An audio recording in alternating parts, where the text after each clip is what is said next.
മലയാളിയുടെ ഊർജം എന്ന് പറയുന്നത് വലിയവനും ചെറിയവനുമാണ്, എല്ലാവരും കൂടി ചേർന്ന് കഴിഞ്ഞാലുള്ള ഒരു ഊർജം. അതാണ് ഈ സംഘടന ഫോക്കസ് ചെയ്യുന്നത്. 100% അത് പെർഫെക്റ്റ് ആവുമോ ഇല്ലയോ എന്ന് പറയാൻ ഇപ്പം പറ്റില്ല. പക്ഷേ ഒരു സോഷ്യൽ എൻക്വയറി നടത്തി അത് തെറ്റില്ല എന്ന് പറയാൻ പറ്റുമല്ലോ. അപ്പോൾ കേരള സർക്കാരായാലും കേന്ദ്ര സർക്കാരായാലും നമുക്ക് ഒരുപാട് പ്രവാസികൾക്ക് നേരിടുന്ന ഒരുപടി പ്രശ്നങ്ങളുണ്ട്. അത് നല്ല ഒരു ഫോളോ അപ്പോടുകൂടി പരിഹാരം കാണുവാനും വേണ്ടിയിട്ടുള്ള പ്രവർത്തനങ്ങളാണ്. ഓരോ വ്യക്തിയും ഒരു 1000 രൂപ 2000 രൂപ അല്ല ഒരു 1,00,000 രൂപ എടുത്തിട്ട് ഒരുപാട് ആൾക്കാർ സഹായിക്കുമ്പോൾ അതാണല്ലോ മാനവികത, കൈകോർക്കുക എന്നുള്ളതാണ്. സ്ത്രീകളെ ശാക്തീകരണത്തിന് വേണ്ടിയിട്ടുള്ള പ്രവർത്തനങ്ങൾ വളരെ കാര്യമായിട്ട് നടക്കുന്നുണ്ട്. ഈ സഹായം അഭ്യർത്ഥിച്ച് വരുന്ന എല്ലാവരെയും സഹായിക്കാൻ പറ്റുന്നില്ല എന്നുള്ളൊരു ദുഃഖം അതുണ്ട്. അത് പല പല കേസുകളുണ്ട്. അപ്പോൾ ആ ചില കേസുകളൊക്കെ നമുക്ക് മാനസികമായിട്ട് വല്ലാത്തൊരു വിഷമം തോന്നും. എവിടെയെങ്കിലും നിങ്ങളെ അറിവിൽ മലയാളികളുള്ള ഒരു സ്ഥലത്ത് WMF ഇല്ലെങ്കിൽ, അതായത് എവിടെയെല്ലാം മലയാളി അവിടെയെല്ലാം WMF ആണ്. വേൾഡ് മലയാളി ഫെഡറേഷൻ ഗ്ലോബൽ ചെയർമാനും കലാ സാംസ്കാരിക സാമൂഹിക പ്രവർത്തന രംഗത്തൊക്കെ വളരെ സജീവമായിട്ട് നിൽക്കുന്ന ഒരു വ്യക്തിയുമാണ് ഡോക്ടർ ജെ രത്നകുമാർ. നമ്മളോടൊപ്പം ഇന്ന് ചേരുകയാണ് ഡോക്ടർ ജെ രത്നകുമാർ. നമസ്കാരം. നമസ്കാരം. സ്വാഗതം. വേൾഡ് മലയാളി ഫെഡറേഷൻ എന്ന് പറയുന്ന വലിയൊരു സംഘടനയുടെ ഭാഗമാണ്. ലോകമെമ്പാടുമുള്ള മലയാളികളെ എല്ലാം ഒന്നിച്ചാക്കി കൊണ്ടുപോകുന്ന ഒരു വലിയ സംഘടനയാണ്. അതിൻ്റെ തലപ്പത്തിരിക്കുക എന്ന് പറഞ്ഞാൽ ഒരു ചെറിയ കാര്യമല്ല, ഒരു വലിയ കാര്യം തന്നെയാണ്. സാർ, എങ്ങനെയാണ് ഈ ഒരു സംഘടനയുടെ തലപ്പത്തേക്ക് വരുന്നതും ഇതിൻ്റെ ഭാഗമാകുന്നതും ഒക്കെ? വേൾഡ് മലയാളി ഫെഡറേഷൻ 2016 സെപ്റ്റംബർ 21 ഓസ്ട്രിയയിലെ വിയന്നയിൽ ആണ് രൂപീകൃതമായത്. ഇതിൻ്റെ സ്ഥാപകൻ ഡോക്ടർ പ്രിൻസ് പള്ളിക്കുന്നേൽ. അദ്ദേഹവും കുറേയധികം മലയാളി സുഹൃത്തുക്കളും കൂടിയിരുന്നു കൊണ്ട് ആണ് ഈ ഒരു സംഘടനയ്ക്ക് തുടക്കം കുറിക്കുന്നത്. അന്ന് തുടക്കം കുറിച്ച വിയന്നയിൽ ആരംഭിച്ച ഈ സംഘടന ഇന്ന് 166 രാജ്യങ്ങളിൽ സാന്നിധ്യമുള്ള ഒരു വൻ സംഘടനയായി മാറിയിരിക്കുകയാണ്. 166 രാജ്യങ്ങളിൽ നമുക്ക് ഒരു വീടുണ്ട് എന്ന് തന്നെ നമുക്ക് പറയാം. അപ്പോൾ മലയാളികൾ ചെന്നെത്താത്ത സ്ഥലമില്ല. ആ മലയാളികൾക്ക് വേണ്ടിയും ഇന്ത്യക്കാർക്ക് വേണ്ടിയും നമ്മൾ ജോലി ചെയ്യുന്ന രാഷ്ട്രത്തിലെ ജനങ്ങൾക്ക് വേണ്ടിയും ജാതി മത വർഗ രാഷ്ട്രീയത്തിനതീതമായി സന്നദ്ധ സേവനം ചെയ്യുക എന്നുള്ളതാണ് വേൾഡ് മലയാളി ഫെഡറേഷൻ്റെ ബൈലോയിൽ അനുശാസിക്കുന്നത്. അത്തരത്തിൽ ബൈലോക്കനുസരിച്ച് പ്രവർത്തിക്കുന്ന ഒരു മഹത്തായ സംഘടനയാണ്. അപ്പോൾ ഈ സംഘടനയുടെ പ്രവർത്തനം 20ഓളം ആഗോള ഫോറങ്ങളിലൂടെയാണ്. ഉദാഹരണത്തിന് കലാ സാംസ്കാരിക ഫോറമുണ്ട്, സ്പോർട്സ് ഫോറമുണ്ട്, വിമൻസ് ഫോറമുണ്ട്, പ്രവാസി വെൽഫെയർ ഫോറമുണ്ട്, ചാരിറ്റി ഫോറമുണ്ട്. കുറച്ച് ഫോറങ്ങളെപ്പറ്റി ഞാൻ പറയുന്നുള്ളൂ. അഗ്രികൾച്ചർ ആൻഡ് എൻവയോൺമെൻറ്റ് ഫോറം, പരിസ്ഥിതി മായി ബന്ധപ്പെട്ട കാര്യങ്ങളെ കുറിച്ചുള്ള ഒരു ഫോറം. ഈ ഏറ്റവും അടുത്ത കാലത്ത് തുടങ്ങിയ ഒരു ഫോറമാണ് ടൂറിസം ഫോറം. അങ്ങനെ അനവധി പ്രവർത്തനങ്ങളാണ് ഈ ആഗോള ഫോറങ്ങളിലൂടെ വേൾഡ് മലയാളി ഫെഡറേഷൻ ചെയ്തു വരുന്നത്. 8 വർഷം കൊണ്ട് ഈ ഒരു അഭൂതപൂർവമായിട്ടുള്ള ഒരു വളർച്ച കൈവരിക്കാൻ സാധിച്ചത് ജനങ്ങൾക്ക് ഈ ഒരു സംഘടനയെ കൊണ്ട് കാര്യങ്ങളുണ്ട്, ഈ സംഘടനയെ കൊണ്ട് പല കാര്യങ്ങളും ചെയ്തു തരുവാൻ സാധിക്കും എന്നുള്ളൊരു വിശ്വാസത്തിലാണ്. അത് ഈ സംഘടനയുടെ ഏറ്റവും വലിയ ഒരു ശക്തി എന്ന് പറയുന്നത് 166 രാജ്യങ്ങളെ കോർത്തിണക്കിക്കൊണ്ട് ഒരു ആഗോള ഹെൽപ്പ് ഡെസ്ക് രൂപീകരിക്കുവാൻ സാധിച്ചു എന്നുള്ളതാണ്. ആ ഒരു ഹെൽപ്പ് ഡെസ്കിലൂടെ ഉക്രൈനിൽ ഉണ്ടായിരുന്ന പ്രശ്നങ്ങൾ കാരണം നമ്മുടെ ഒരുപാട് കുട്ടികൾക്ക് അവിടെ നിന്ന് പലായനം ചെയ്യേണ്ടി വന്നു. ആ സമയത്തൊക്കെ അതിശക്തമായ ഒരു പ്രവർത്തനമാണ് വേൾഡ് മലയാളി ഫെഡറേഷൻ്റെ ഉക്രൈൻ കൗൺസിലും പോളണ്ട് കൗൺസിലും തൊട്ടടുത്തുള്ള റൊമാനിയ, മോൾഡോവ എന്ന കൗൺസിലുകളൊക്കെ ചെയ്തു വന്നത്. അതുപോലെ തന്നെ നമ്മുടെ കേരളം പ്രകൃതിക്ഷോഭങ്ങൾ നേരിട്ടപ്പോഴൊക്കെ വേൾഡ് മലയാളി ഫെഡറേഷൻ തക്ക സമയത്ത് സഹായഹസ്തവുമായി എത്തിയിട്ടുണ്ട്. കൂടാതെ നമ്മുടെ കോവിഡ് സമയത്ത് ഞങ്ങളുടെ 14 ജില്ലകളിലും ഉള്ള കൗൺസിലുകൾ വളരെ ആക്റ്റീവായിട്ട് എല്ലാ ജില്ലകളിലും കോവിഡ് പ്രതിരോധ സാമഗ്രികൾ ഏതാണ്ട് 1 കോടി രൂപയോളം വരെയുള്ള സാമഗ്രികൾ വിതരണം ചെയ്യുകയുണ്ടായി. ഈ 2023 കോഴിക്കോട് ജില്ലയിലെ Meppayur government high school vocational higher secondary സ്കൂളിൽ അവിടുത്തെ എൻവയൺമെൻറ്റ് ലവേഴ്സ് അസോസിയേഷനും വേൾഡ് മലയാളി ഫെഡറേഷനും സ്കൂളിൽ 4000 കുട്ടികളും പാരൻറ്റ് ടീച്ചേഴ്സ് അസോസിയേഷനും എല്ലാം കൈകോർത്തുകൊണ്ട് 6 ഏക്കർ ഹരിതവൽക്കരിക്കുന്ന ഒരു പരിപാടി ഏറ്റെടുത്തിരിക്കുകയാണ്. ആ പരിപാടി വാസ്തവത്തിൽ കഴിഞ്ഞ 1.5 വർഷമായിട്ടത് നടന്നുകൊണ്ടിരിക്കുകയാണ്. സ്കൂൾ കെട്ടിടം നിർമ്മിക്കുന്ന സമയത്ത് മുറിച്ചു മാറ്റപ്പെട്ട എല്ലാ വൃക്ഷങ്ങളും എല്ലാ ചെടികളും എല്ലാം അത് വീണ്ടും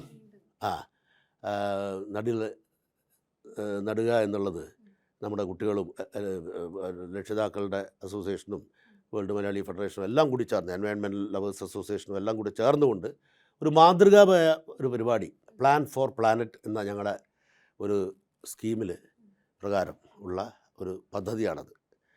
അങ്ങനെ ഈ അടുത്ത കാലത്ത് ഒരു സ്വിം കേരള സ്വിം എന്നുള്ളൊരു പരിപാടി കൂടി ഞങ്ങൾ ലോഞ്ച് ചെയ്തിരുന്നു. അതിൽ മുങ്ങി മരണത്തിനെതിരെയുള്ള ഒരു ബോധവൽക്കരണം, കുട്ടികളെ നീന്തൽ പഠിപ്പിക്കൽ, അങ്ങനെ ഏതാണ്ട് 200ഓളം കുട്ടികളെ ആ ഒരു പദ്ധതി പ്രകാരം നീന്തൽ പഠിപ്പിക്കുകയുണ്ടായി.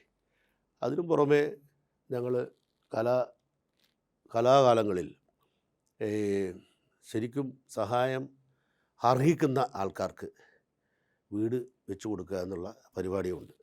അങ്ങനെ വളരെ ഒട്ടനവധി ഇത്തരത്തിലുള്ള ജീവകാരുണ്യ പ്രവർത്തനങ്ങളും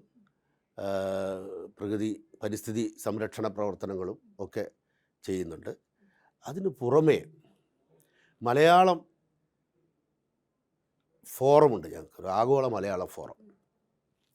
ആ ആഗോള മലയാള ഫോറത്തിൽ ഈ മലയാളം മിഷൻ്റെ ഡയറക്റ്റായിട്ടുള്ള പ്രവർത്തനങ്ങൾ നടത്തുന്ന ചില രാജ്യങ്ങളുണ്ട്. ഉദാഹരണത്തിന് മലേഷ്യ, ആഫ്രിക്കയിലെ ബെനിൻ എന്നൊക്കെ പറഞ്ഞിട്ട്. അപ്പോൾ അവിടേക്ക് പുറമേ മലയാളം ഫോറം, ഞങ്ങളുടെ സംഘടനയുടെ മലയാളം ഫോറം, ഗ്ലോബൽ ഫോറമുണ്ട്. അതിൻ്റെ നേതൃത്വത്തിലും ഒരുപടി മലയാള ഭാഷാ സംരക്ഷണത്തിനും, അതായത് അന്യം നിന്ന് പോകാതെ അടുത്ത തലമുറയിൽ കുട്ടികൾക്ക് അത് അന്യം നിന്ന് പോകാതെ ഈ മലയാളത്തെ നിലനിർത്തുക, മലയാളം പഠിപ്പിക്കുക, മലയാളം മിഷനുമായിട്ട് കൈകോർത്തുകൊണ്ട് അത്തരത്തിലുള്ള പരിപാടികളൊക്കെ നടത്തുക. എവിടെയെല്ലാം മലയാളി അവിടെയെല്ലാം മലയാളമാണല്ലോ. അപ്പോൾ അതിനുവേണ്ടി വേൾഡ് മലയാളി ഫെഡറേഷൻ മലയാളം മിഷന് വേണ്ടിയിട്ട് ഏറ്റവും കൂടുതൽ പ്രവർത്തിക്കുന്ന ഒരു സംഘടനയും കൂടിയാണെന്ന് ഈ അവസരത്തിൽ ഞാൻ പറയുകയാണ്. നമ്മുടെ മലയാളം മിഷൻ ഡയറക്ടർ തന്നെ പല ഘട്ടത്തിൽ ആയിട്ട് ആശയവിനിമയം നടത്താൻ ഇടയായിട്ടുണ്ട്. ഈ കാര്യത്തിൽ ഞങ്ങൾ വളരെ ശക്തിയായിട്ട് ഒന്നിച്ച് മുന്നോട്ട് നീങ്ങുവാനുള്ള പ്രവർത്തനങ്ങൾ കൂടി നടത്തുന്നുണ്ട്. ഇപ്പൊ ഇത്രയധികം ഈ എല്ലാ രാജ്യങ്ങളിലുള്ള മലയാളികളെ കോർഡിനേറ്റ് ചെയ്ത് നിർത്തുക എന്ന് പറഞ്ഞാൽ അത് എങ്ങനെയാണ് പോസിബിൾ ആകുന്നത്? എങ്ങനെയാണ് അത് ചെയ്യുന്നത്? വളരെ നല്ല ചോദ്യമാണ്. അതായത് ഞങ്ങൾക്ക് ഇതിനൊരു സംഘടനയ്ക്ക് ഒരു ഒരു സ്ട്രക്ചറുണ്ട്. അതായത് ഒരു രാജ്യത്തിൽ ആദ്യം ഒരു കോർഡിനേറ്ററാണ് ഉണ്ടാവുക. പറ്റിയ ഒരാളെ കോർഡിനേറ്ററായിട്ട് നിയമിക്കും.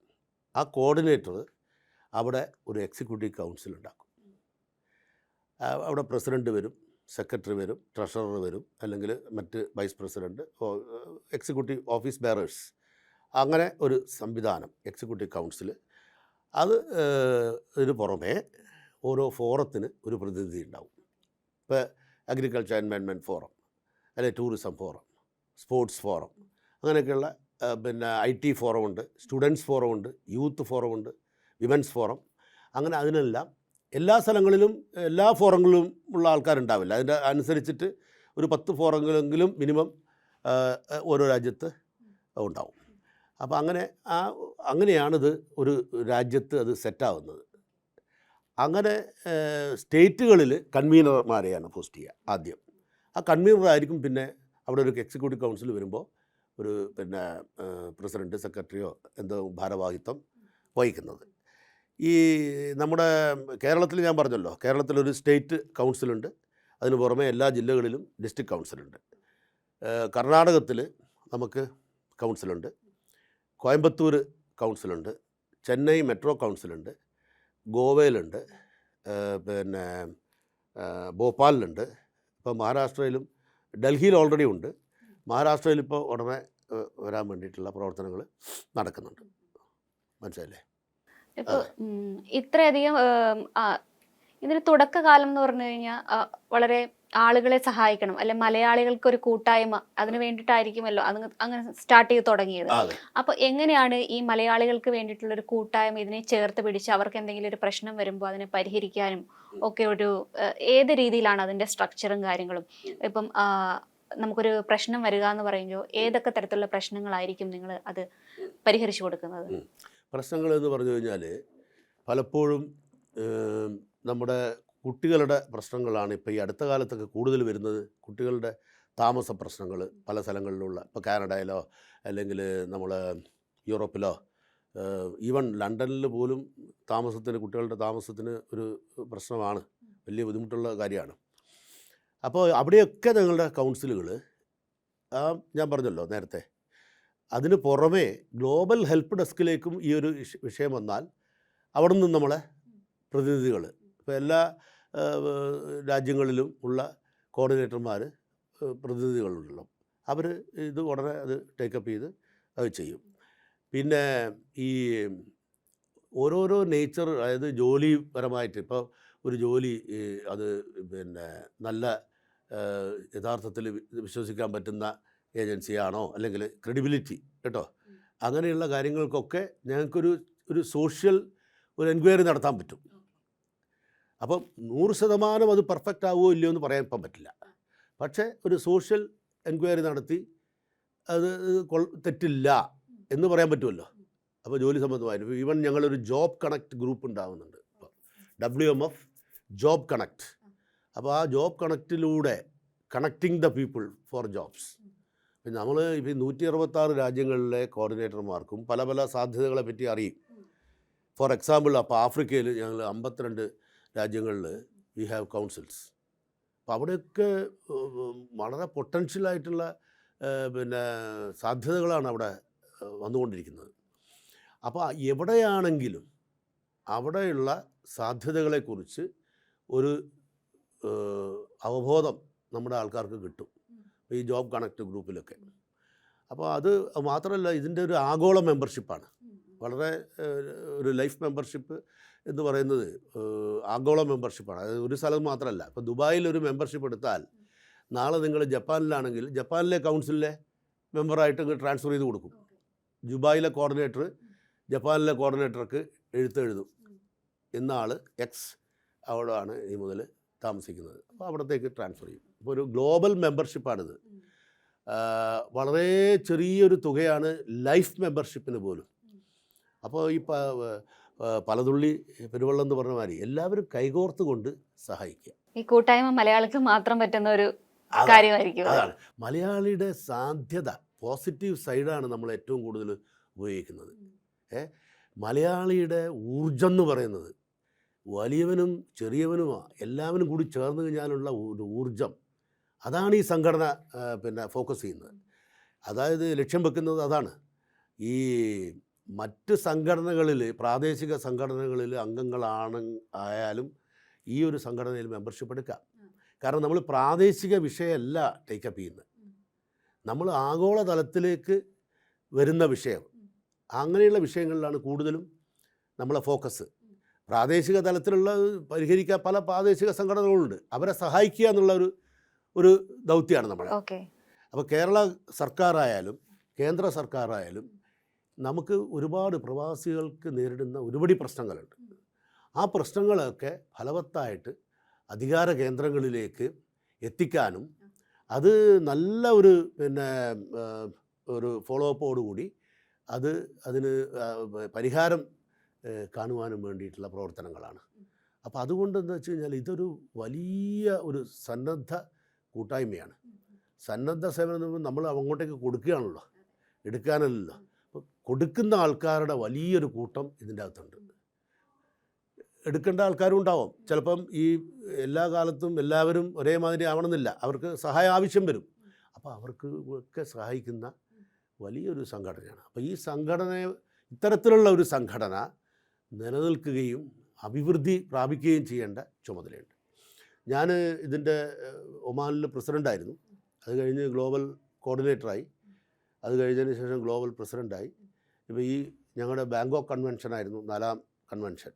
ആ 4ാം ഗ്ലോബൽ കൺവെൻഷൻ എവറി 2 years 2 കൊല്ലം കൂടുമ്പോൾ നമുക്ക് ഒരു കൺവെൻഷൻ, ആഗോള ഗ്ലോബൽ കൺവെൻഷൻ ഉണ്ടാവും. അത് ലേറ്റസ്റ്റ് നമ്മൾ ബാങ്കോക്കിലായിരുന്നു. ആ ബാങ്കോക്ക് കൺവെൻഷനിലാണ് ഞാൻ ഗ്ലോബൽ ചെയർമാനായത്. ഈ ജനുവരി 2024 2 കൊല്ലത്തെ കാലാവധിയിലാണ് ഞങ്ങൾ ഈ ഇത് വരുന്നത്. അപ്പോൾ അത് കഴിഞ്ഞിങ്ങനെ അപ്പോൾ ഒരുപടി ആൾക്കാർ നേതൃനിരയിൽ വരുന്ന ഒരു സംഘടനയാണ്. ബൈലോക്കനുസരിച്ച് പ്രവർത്തിക്കുന്ന സംഘടനയാണ്. ഓഡിറ്റിന് വിധേയമായ സംഘടനയാണ്. നോർക്ക അംഗീകാരം കിട്ടിയ സംഘടനയാണ്. ഇപ്പോൾ ഗവൺമെന്റിന്റെ അംഗീകാരം ഉണ്ടെന്ന് പറയുന്നു. എങ്ങനെയാണ് ഗവൺമെന്റിന്റെ ഭാഗത്തു നിന്നുള്ളൊരു സപ്പോർട്ട്? ഗവൺമെൻറ്റിൻ്റെ ഭാഗത്ത്, നോർക്കയുടെ ഭാഗത്തു നിന്നൊക്കെ വളരെ നല്ല സപ്പോർട്ടാണ്. നോർക്കയിൽ നിന്ന് നമുക്ക് എന്തെങ്കിലും ഒരു ഇൻഫർമേഷൻ കിട്ടിയാൽ അത് എവിടെയാണ്, ഇപ്പോൾ ഒരാൾ മരിച്ച ആളുടെ ഡെഡ് ബോഡി ഇന്ന രാജ്യത്താണ്, അതിനെ പറ്റിയിട്ട് ഞങ്ങൾക്കൊരു ഇൻഫർമേഷൻ കിട്ടിയ ഉടനെ ഞങ്ങളത് നോർക്കയെ അറിയിക്കും. അത് നോർക്കയ്ക്ക് ഈ ഡെഡ് ബോഡിയെ ആ വ്യക്തിയുടെ വീട്ടിലേക്ക് എത്തിക്കാൻ, അതായത് എയർപോർട്ടിൽ നിന്ന് വീട്ടിലേക്ക് എത്തിക്കാനുള്ളൊരു സംവിധാനമുണ്ട് അവർക്ക്. അപ്പോൾ അത് ഫ്രീ ആണ്, പലർക്കും അത് അറിയില്ല.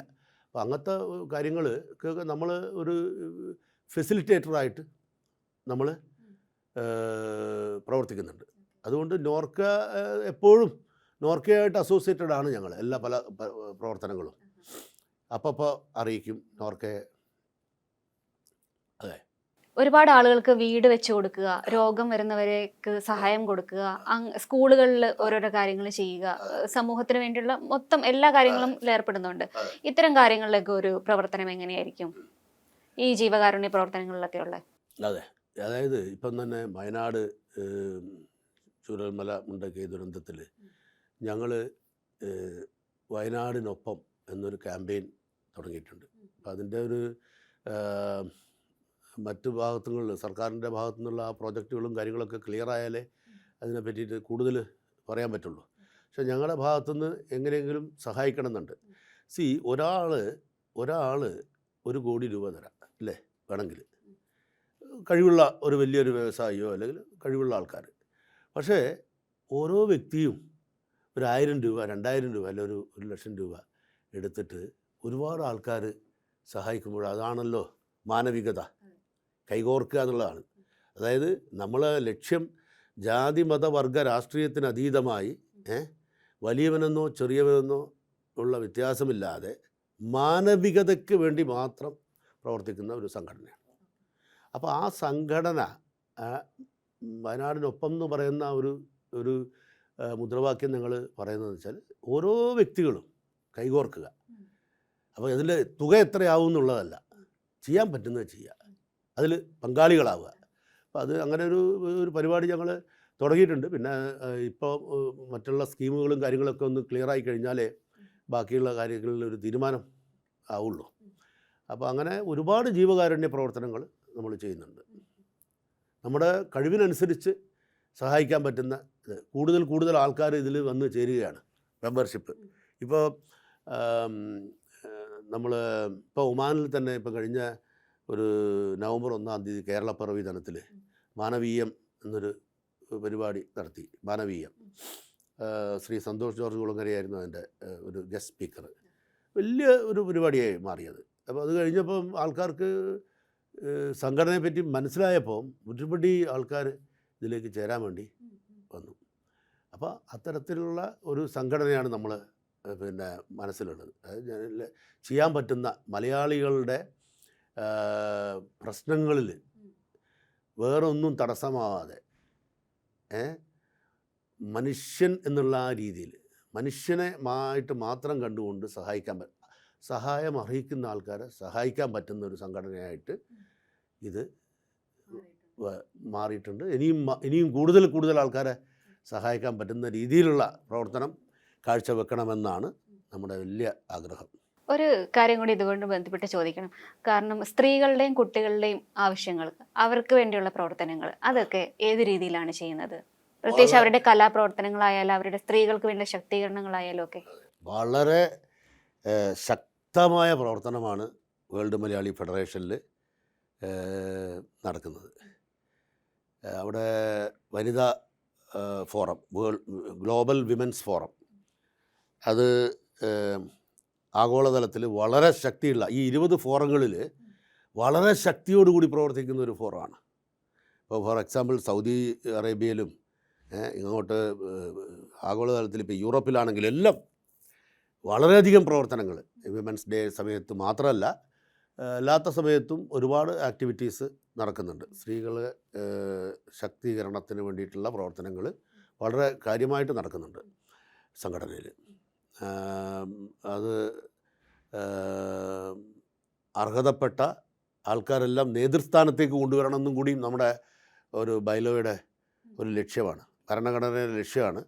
2027 ആകുമ്പോൾ നമുക്ക് പരമാവധി വനിതകളെ നേതൃസ്ഥാനത്തേക്ക് കൊണ്ടുവരണം എന്നുള്ളത്. ഇപ്പം തന്നെ നമ്മുടെ ഒരു ഗ്ലോബൽ ക്യാബിനറ്റിൽ ഗ്ലോബൽ കോർഡിനേറ്റർ ഒരു വനിതയാണ്, ജോയിൻറ്റ് സെക്രട്ടറി വനിതയാണ്, വൈസ് പ്രസിഡൻറ്റ് വനിതയുണ്ട്. അപ്പോൾ അങ്ങനെ വനിതകളെല്ലാം ഉന്നത സ്ഥാനങ്ങളിലേക്ക് കൊണ്ടുവരണമെന്നുള്ള ആഗ്രഹമുള്ള ഒരു സംഘടന കൂടിയാണിത്. അതെ. ഈ വേൾഡ് മലയാളി ഫെഡറേഷനിൽ അംഗത്വം എടുക്കാൻ വേണ്ടിയിട്ട് എന്തൊക്കെ കാര്യങ്ങളാണ് ഇപ്പം ചെയ്യുക? ഇതിൽ ഒരു മെമ്പർഷിപ്പ് ഫോറം ഉണ്ട്. ആ ഫോറം വളരെ സിംപ്ലിഫൈഡ് ആയിട്ടുള്ള വളരെ ലഘൂകരിച്ച ഒരു ഫോർമാറ്റാണ്. അത് ഫില്ലപ്പ് ചെയ്തിട്ട് നമ്മൾ ഏത് കൗൺസിലാണോ, ഇപ്പോൾ പിന്നെ കേരളത്തിലാണെങ്കിൽ കേരളത്തിലെ ഏത് ജില്ലയിലാണെങ്കിൽ ആ ജില്ലയിൽ ആ ഫോം അവിടെ കൊടുക്കുക, ഫില്ലപ്പ് ചെയ്ത് കൊടുക്കുക. പ്ലസ് അതിൻ്റെ മെമ്പർഷിപ്പ് തുക, ലൈഫ് മെമ്പർഷിപ്പ് എന്ന് പറയുന്നത് 2000 രൂപയാണ്. ആയുഷ്കാല മെമ്പർഷിപ്പ് 2000 രൂപ. ആ 2000 രൂപ അക്കൗണ്ടിലേക്ക് അക്കൗണ്ട് നമ്പർ തരും. ആ അക്കൗണ്ട് നമ്പറിലേക്ക് അതിൽ കൊടുത്തു കഴിഞ്ഞാൽ യു ആർ എ മെമ്പർ. ഇതിന് വെബ്സൈറ്റ് വഴിയാണോ അപ്ലൈ ചെയ്യേണ്ടത്? വെബ്സൈറ്റ് വഴിയും അപ്ലൈ ചെയ്യാം. അതിൻ്റെ വെബ്സൈറ്റിൽ അതിലുള്ള ക്രമീകരണങ്ങൾ നടന്നുകൊണ്ടിരിക്കുകയാണ്. മനസ്സിലായില്ലേ? അപ്പോൾ ഇതിനും ഒരു മെമ്പർഷിപ്പ് ഫോറത്തിനും ഒരു കോർഡിനേറ്റർ ഉണ്ട് ആഗോളതലത്തിൽ. അദ്ദേഹം തായ്ലാൻഡിലാണ്. സജേഷ് ശശിധർ എന്ന് പറയുന്ന വ്യക്തിയാണ് മെമ്പർഷിപ്പ് കോർഡിനേറ്റർ. അദ്ദേഹമാണ് ഈ മെമ്പർഷിപ്പ് എല്ലാ കോർഡിനേറ്റർമാരുമായിട്ടും കോർഡിനേറ്റ് ചെയ്യുന്ന എത്ര അംഗങ്ങൾ മെമ്പർഷിപ്പ് എടുക്കുന്നു എന്നുള്ള കാര്യങ്ങൾ. ഇത് ഫാമിലി മെമ്പർഷിപ്പ് ഇല്ല, വ്യക്തി ഇൻഡിവിജ്വൽ മെമ്പർഷിപ്പേ ഉള്ളൂ. നമുക്ക് എന്തെങ്കിലും ഒരു പ്രശ്നം വന്നാൽ അത് എങ്ങനെയാണ് നിങ്ങളോട് കമ്മ്യൂണിക്കേറ്റ് ചെയ്യേണ്ടത്? ഏത് വഴിയായിരുന്നു?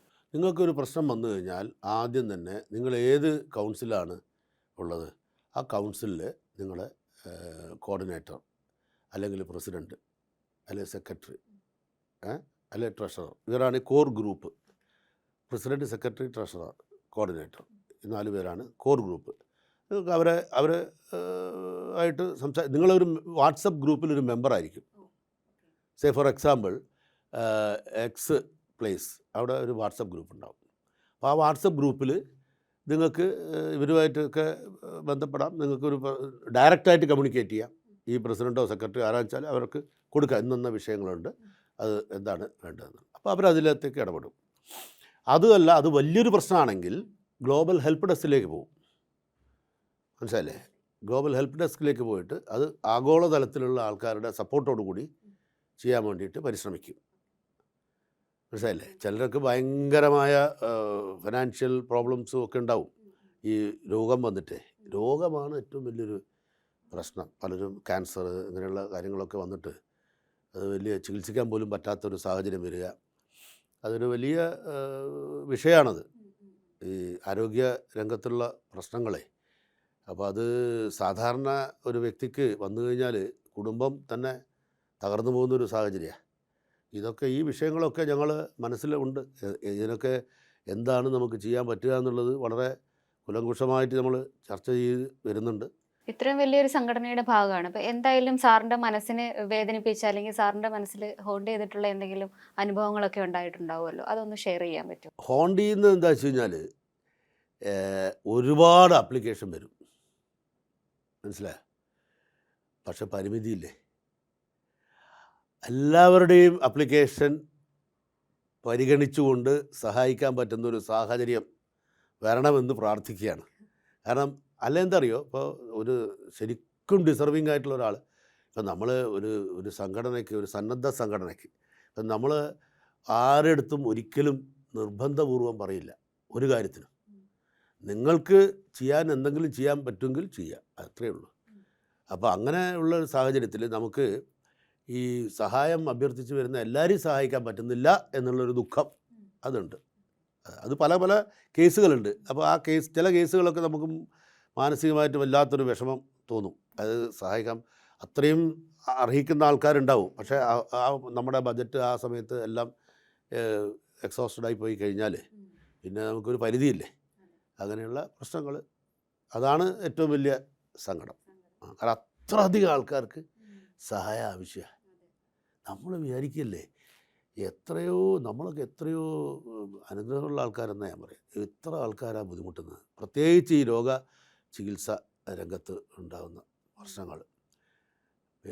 പിന്നെ ഇതുണ്ടല്ലോ, സ്പെഷ്യലി ഡിസേബിൾഡ് ആവുന്ന ആൾക്കാരുടെ പ്രശ്നങ്ങൾ, അങ്ങനെ ഒരുപാട് പ്രശ്നങ്ങളുണ്ട്. അപ്പോൾ ഏതായാലും സംഘടന കൂടുതൽ വലുതാവുന്നതിനനുസരിച്ച് കൂടുതൽ ആൾക്കാരിലേക്ക് സഹായം എത്തിക്കാൻ പറ്റുന്ന ഒരു സാഹചര്യം ഉണ്ടാവട്ടെ. അതെ, അതിനുള്ള ഭാഗ്യം ഉണ്ടാവട്ടെ എന്ന് പ്രാർത്ഥിക്കാം. അതെ അതെ. ഇപ്പോൾ ഫെഡറേഷന് പുതിയ മുന്നോട്ടുള്ള ആശയങ്ങൾ എന്തൊക്കെയാണ്? എന്തൊക്കെ കാര്യങ്ങൾ ചെയ്യാനാണ് പ്ലാനുകളുള്ളതിന്? അത് ഞാൻ പറഞ്ഞല്ലോ, ഈ നമ്മുടെ ജോബ് കണക്റ്റ് എന്ന് പറയുമ്പോൾ വളരെ ഉത്തരവാദിത്വത്തോടു കൂടി ചെയ്യേണ്ട ഒരു കാര്യമാണ്. കാരണം നമ്മളിലുള്ള വിശ്വാസത്തിലാണ് അത് കണക്ട് ചെയ്യാൻ പറ്റുള്ളൂ. അതുകൊണ്ടാണ് ഞാൻ നേരത്തെ പറഞ്ഞ ഒരു സോഷ്യൽ എൻക്വയറി അല്ലെങ്കിൽ ഓഡിറ്റ് നടത്തിക്കൊണ്ട് വേണം അതെല്ലാം പബ്ലിഷ് ചെയ്യാൻ.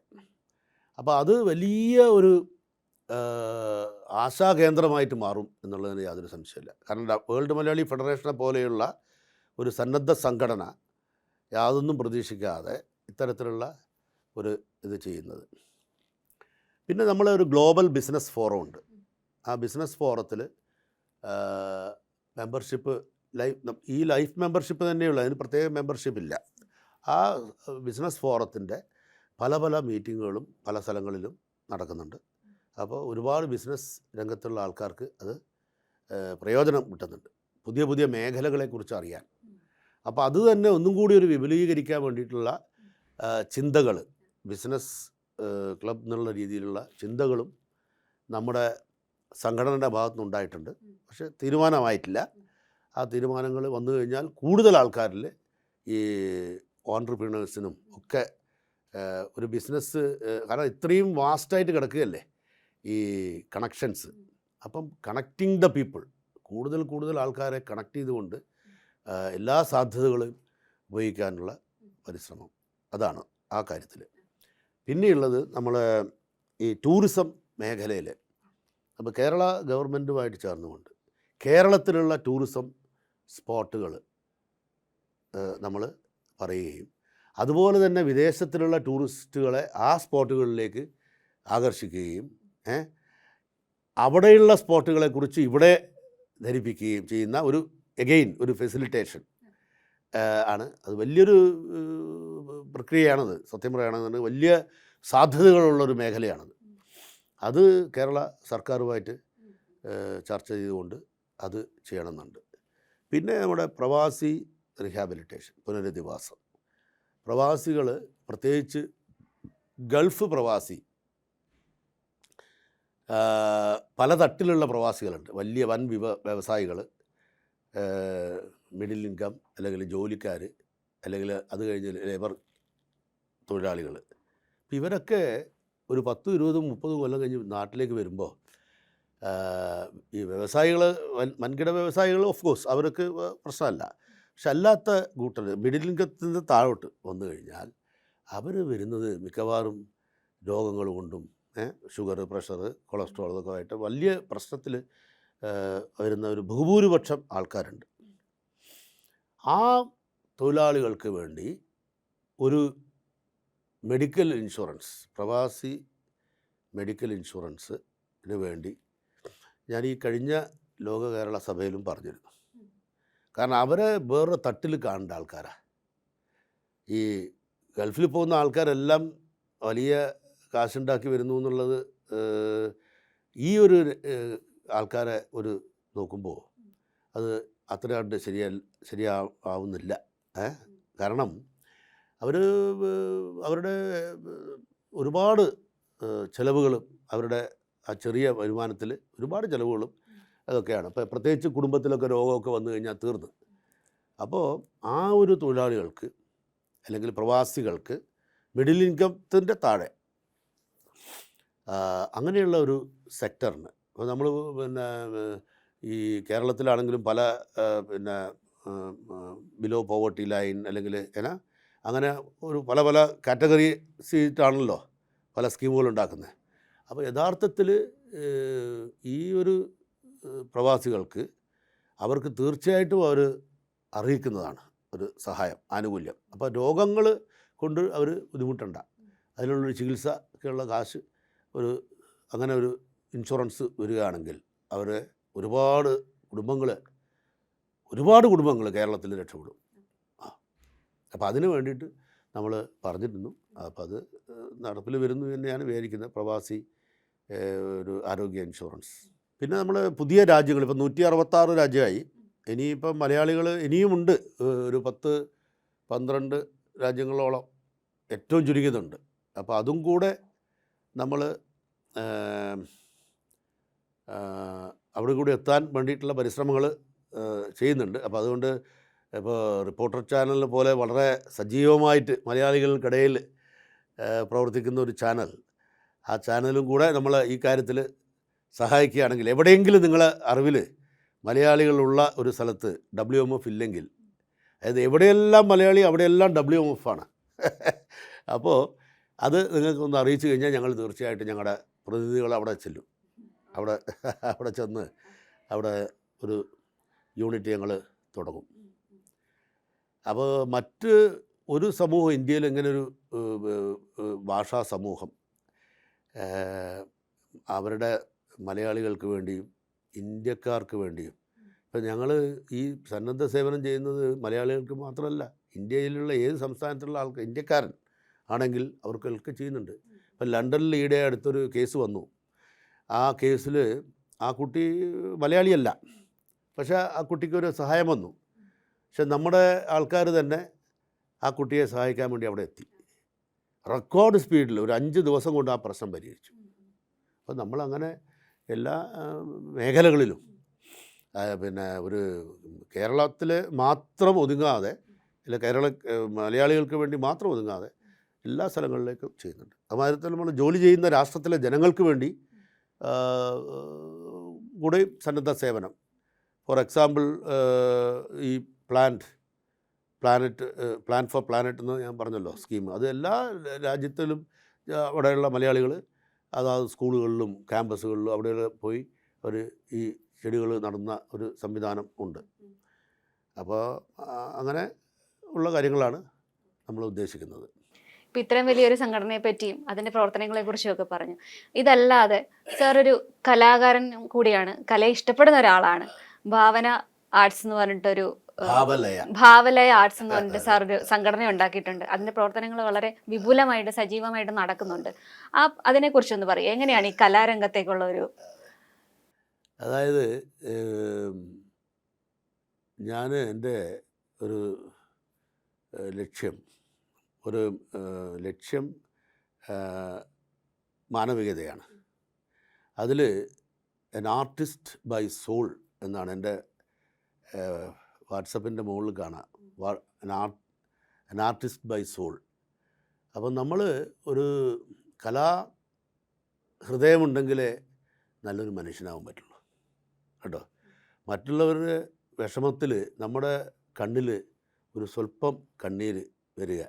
ഇപ്പോൾ നമ്മൾ ഈ ആർട്ടിഫിഷ്യൽ ഇൻ്റലിജൻസും റോബോട്ടിക്സും ഒക്കെ ഉള്ള ഒരു കാലഘട്ടത്തിൽ, ഈ ആശയവിനിമയങ്ങളൊക്കെ കുറഞ്ഞു വരുന്ന കാലഘട്ടത്തിൽ വേൾഡ് മലയാളി ഫെഡറേഷനെ പോലെയുള്ള അല്ലെങ്കിൽ സാംസ്കാരിക സംഘടനകൾ, ഭാവലയ ആർട്ട് ആൻഡ് കൾച്ചർ ഫൗണ്ടേഷൻ, അത് പോലെയുള്ള സംഘടനകളുടെ പ്രസക്തി ഏറുകയാണ്. ഈ 2010 ശ്രീമതി മല്ലിക സാരാഭായി, മൺമറഞ്ഞു പോയ നമ്മുടെ ONV കുറുപ്പ് സാറും അർജുനൻ മാസ്റ്ററും കൂടെ ഈ ട്രിവാൻഡ്രത്ത് വൈലോപ്പള്ളി സംസ്കൃതി ഭവനിൽ വെച്ചിട്ടാണ് ഈ Bhavalaya art and culture foundation inaugurate ചെയ്തത്. ഒരുപാട് സാംസ്കാരിക പ്രവർത്തനങ്ങൾ ഇവിടെയും ചെയ്യുന്നുണ്ട്, ഒമാനിലും ചെയ്യുന്നുണ്ട്.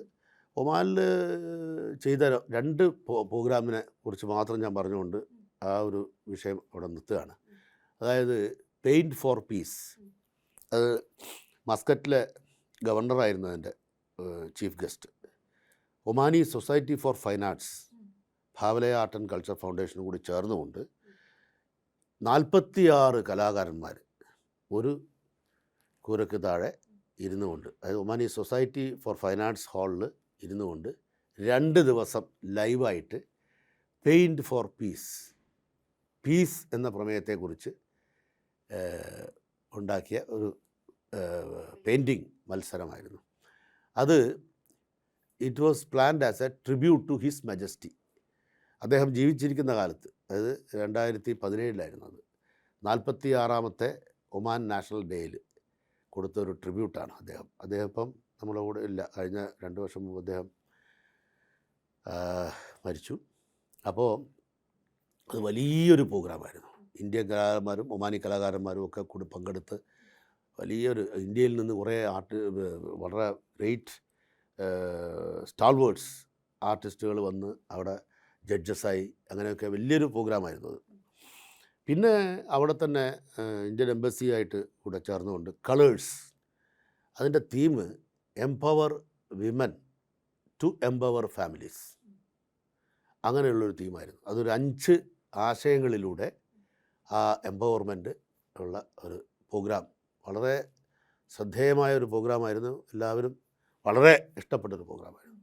ആ 2 പ്രോഗ്രാമായിരുന്നു അവിടെ ചെയ്തത്. അതിന് പുറമെ ഒരുപാട് ഈ ടാലൻറ്റ് ഷോയും ഈ സ്റ്റേജ് ആർട്ടിസ്റ്റ് മത്സരങ്ങൾ, നമ്മൾ അരുണാട്ടുകര കോളേജ് ഓഫ് ഇതുണ്ടല്ലോ, സ്കൂൾ ഓഫ് ഡ്രാമ, അവിടെയുള്ള അസോസിയേറ്റ് പ്രൊഫസറും ഒക്കെ ആയിരുന്നു ജഡ്ജസ്. അങ്ങനെ ഒരു ടാലൻറ്റ് മത്സരം നടത്തിയിരുന്നു. 10-12 എൻട്രീസ് ഉണ്ടായിരുന്നു സ്റ്റേജ്. ഇത് ഈ പറഞ്ഞ പോലെ ലോകമെമ്പാടുമുള്ള മലയാളികൾക്കിടയിൽ അതങ്ങനെ ഡെവലപ്പ് ചെയ്ത് ഇങ്ങനെ കൊണ്ടുവരികയാണ്. അത് ഇത്രയേ ഉള്ളൂ. Unite minds and liberate lifes through the medium of art എന്ന മീഡിയത്തിലൂടെ മനുഷ്യരെ ഒരുമിപ്പിക്കുക. അതാണ് നമ്മുടെ ലക്ഷ്യം. സാറും തീർച്ചയായിട്ടും ഒരു കലാകാരനായിരിക്കുമല്ലോ. ഞാൻ അങ്ങനെ വലിയൊരു ഒന്നുമില്ല, ഞാൻ ഒരു ആർട്ടിസ്റ്റാണ്. പിന്നെ കുറച്ച് ഒക്കെ പാടും, പിന്നെ കുറച്ച് അഭിനയിക്കും, അങ്ങനെയൊക്കെയുള്ള ഇതുണ്ട്. അതൊക്കെ ഇപ്പം ഈ മറ്റ് പ്രവർത്തനങ്ങളുടെ ഇടയിൽ അതൊക്കെ കുറവാണ് ഇപ്പം. പക്ഷേ ഈ സാംസ്കാരിക പ്രവർത്തനങ്ങൾ നടത്തുന്നത് എന്തിനാണെന്ന് വെച്ച് കഴിഞ്ഞാൽ ഒരു ഭാഗത്തുനിന്ന് ഡിവൈഡ് ചെയ്ത് പോവുകയാണ്. അങ്ങനെയുള്ള പ്രവർത്തനങ്ങളെ തടയുവാൻ സാംസ്കാരിക പ്രവർത്തനങ്ങൾ പിന്നെ സഹായിക്കും. ഒട്ടനവധി കലാകാരന്മാരല്ലേ നമ്മുടെ ഇടയിലുള്ള കുട്ടികളെല്ലാം എന്തൊരു ടാലൻ്റാണ്. ഇപ്പോൾ ഓരോ ടി വി ചാനലിന് എടുത്തു കഴിഞ്ഞാൽ ഒരുപാട് എന്തുമാത്രം സാധ്യതകളാണ് ഇപ്പോൾ. ഒരുപാട് സാധ്യതകളാണ്. അപ്പോൾ അവരെ അതിലേക്ക് എൻഗേജ് ചെയ്യുമ്പോൾ അവരിലെ ഒരു മനുഷ്യത്വം തന്നെ ഒരു സർഗവാസനകൾ തന്നെ അത്തരത്തിലുള്ള ഇതിലൂടെ അവരെ നമ്മൾ പുനരുദ്ധരിക്കണം എന്ന് ഞാൻ പറയുന്നത്. ഇങ്ങനെയുള്ള വിധ്വംസ പ്രവർത്തനങ്ങളല്ലാതെ നല്ല നല്ല പ്രവർത്തനങ്ങളിലൂടെ അവരെ നയിക്കാനുള്ള ഒരു പ്രേരക ശക്തിയായിട്ട് ഈ Bhavalaya art and culture foundation മാറും എന്ന് വിശ്വാസത്തോടെ. അതെ. ഡോക്ടർ ജെ രത്നകുമാർ എന്ന തലശ്ശേരിക്കാരൻ, അദ്ദേഹം സാർ എങ്ങനെയാണ് ഈ കലാപ്രവർത്തനത്തിലായാലും സാംസ്കാരിക രംഗത്തായാലും ചാരിറ്റി പ്രവർത്തനങ്ങളിലൊക്കെ വരാനായിട്ടുണ്ടായ ഒരു കാരണം ഉണ്ടായിരിക്കുമല്ലോ, എങ്ങനെയാണ് അതിൻ്റെ ഒരു ചുവടുവെപ്പ്? സാറ് ശരിക്കും പറഞ്ഞു കഴിഞ്ഞാൽ ഒരു ഇൻഷുറൻസ് മേഖലയിൽ വലിയ ഉന്നത പൊസിഷനിലൊക്കെ ജോലി ചെയ്ത ഒരാളാണ്.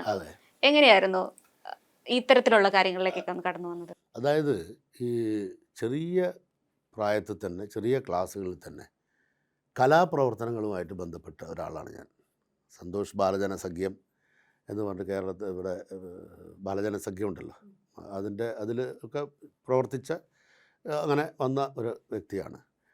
അങ്ങനെ ഈ സ്കൂൾ തലത്തിൽ തന്നെ അന്ന് അഖില കേരള നാടകോത്സവം എന്നൊക്കെയുള്ള പരിപാടികളുണ്ടായിരുന്നു. അപ്പോൾ അത് മലബാർ റീജിയണൽ കോഴിക്കോട് ടൗൺ ഹാളിൽ വെച്ചിട്ട് 1972 നടന്ന ഒരു കലോത്സവത്തിൽ ഒരു ഡ്രാമയിൽ ഒരു ബെസ്റ്റ് ആക്ടർ എന്നുള്ള ഒരു അവാർഡൊക്കെ തന്നു.